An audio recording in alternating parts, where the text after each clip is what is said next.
Hey guys, I've been over 10 years in business and never had an official sales funnel, but I'm about to. And I want to take you behind the scenes of what I've put together, why I put it together, and to come on the journey of with me to see how it works or if it even is going to work. So in this video, I'm going to cover my take on sales funnels, what changed my mind about sales funnels, seeing the potential for my business, the challenge I had to overcome, the solution I found, and I'll tell you what my actual sales funnel looks like. So let's start with my take on sales funnels. So I guess I've never really been drawn to having an official sales funnel. And if I think about why, it's like, well, I don't know, maybe it just seemed like a really bro marketing thing to do. I don't think I could really see how it fit with my offers and my business at the time.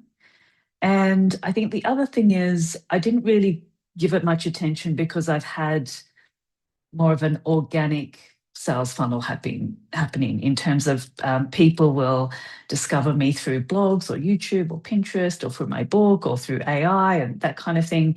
And they find their way, they usually come through a blog article ultimately, and they buy things. So that's sort of my unofficial funnel. What changed my mind and made me create the one that I'm just about finished creating is my experience of an actual funnel just in these last few weeks. So what happened is I was served up a Facebook ad about a book. The book happened to be very, very relevant to what I'm currently working on. So it felt really helpful to receive this ad. So I clicked on it. I actually did save the page initially, but a few days later I went back and I went to purchase the book. And then at the checkout, I was offered the opportunity to add something else on. It was templates or something like that. And I looked at it and thought, oh, no, I don't really need that. And then at the final step, I was offered a one-on-one consultation with the person who had written the book. And I was like, yes, like it was just an immediate yes. I thought that would be really helpful. And so my whole experience of that funnel was really, really pleasant. And that's when I started to see the potential for my business because I have a book, but I have been just letting third parties take care of the sale of that, like Amazon, Kindle, other online booksellers. And although that's convenient in some ways because I just get paid and it's less maybe admin and things like that, what it means is that like thousands of people have bought my book. I don't know who they are. They're not on my list. And there hasn't been any way to join my list through that mechanism. You really, because I have a buyers only list, it's sort of like you need to buy from me directly in order for that to happen. So I could see that having a little book funnel could be a really great way to continue to build my list, but in the way that I like to do it, which is that it's not a lead magnet or a freebie, a bit more of a conscious decision and an energetic exchange is required to join my list, which means you need to buy something. Now, the challenge I needed to overcome in order to put this whole thing together, and it's the same challenge I've had for a number of years now, and it is sales tax. So the moment that you are selling any kind of digital product that doesn't have considerable human element, you're whatever you're selling in a lot of places around the world, you should be charging sales tax, especially in Europe. Now, other countries around the world, they have certain thresholds, so you might be able to sell to them initially.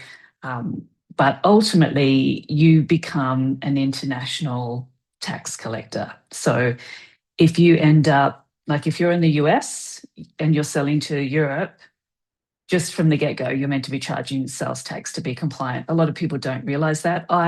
As someone who lives in Europe, I'm continuously not being charged sales tax for things that I know that I should be. So there is that matter of compliance. And yeah, if you are in the US, you would need to register for like sales tax in Europe, and like there's this whole administrative side. And the same for me. I mean, I'm registered in Europe, but if I go across thresholds, or like you need a way to manage, like, where are you in terms of the threshold of sales, I would need to start registering not just with the US, but independent states in the US, because they all have different sales tax, like, legislation and things like that. So that has been a big challenge for me in my business in general. And it's certainly influenced how I've been offering things. And it's also been a little bit restrictive, because um, I just didn't want to handle that whole administrative side of it. Now, the way to get around this awkward situation is to sell your digital product through something called a merchant of records. So, what happens is they act as, well, they take care of all of the tax situation. So, it literally, if you go through them, whoever's buying is basically buying off the merchant of records organization. And then that merchant of record organization is giving you the money minus any sales tax. All right. So they're taking care of all of that side of thing, and you don't have to worry about it at all. So I've known that this was an option for a while, but it's been really tricky to find a merchant of records that will actually do Europe properly. So like Thinkific, where I already have my courses and things like that, they offer it for the US and Canada, I think, and they kind of don't. They halfway do it for Europe. It's like, oh, we'll tell you how much you owe, but we're not taking care of it. So it wasn't an option to go through them. There's things like Stripe payments or Stripe managed payments. There's a few things out there. So the solution that I ended up finding was a merchant of records that acts as the checkout, the merchant of records. So they're taking care of the tax. Also, they're hosting my actual digital product, so people can log in and get their product. And it actually looks exactly the same as Thinkific, which was really surprising. Uh, the net funds are sent to my bank account. I don't need to chase up anyone for VAT numbers because they didn't put it in and all this kind of stuff. And there's also no monthly fee. So you can have a monthly fee and pay less processing fees, but there's a scenario where you can just start with not paying anything, and so you're just getting charged on the sales you make, which is a really great idea, especially if you're starting out doing something like this. Because, for example, at the moment I'm paying €200,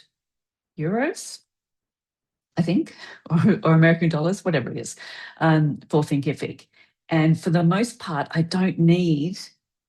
I, I don't need the extras that I get with that. I only really need the $49 one.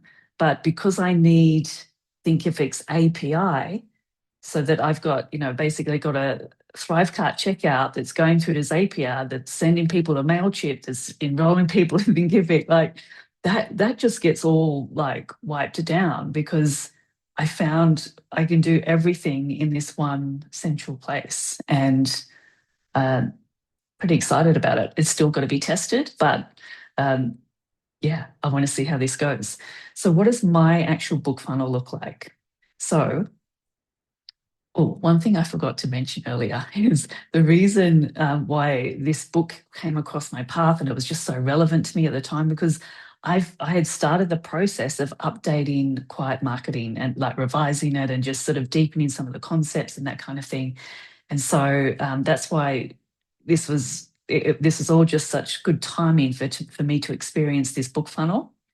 So here's the deal. My book funnel I'll be selling the ebook and the EPUB version of my book. Plus, I've just made an audiobook version that I voice. So when people buy it from me direct, they'll get the audiobook included, basically. Whereas you could still buy it from Kindle, well, mainly Kindle, but you just want to get the audiobook. So then that's going to be available for €9, right? It'll be the cheapest thing that I've ever sold on my website at all, I think. So then with how this little funnel's set up is the next opportunity that they get is to add a 1 hour training to their cart, which will be like $29 euros. And then the third step, which they'll see later on, and it's just an optional thing, is they could have a one-on-one session with me where we look at like what would a quiet marketing ecosystem look like for their business? Like what have they got in place already? What are the bits that they need to include?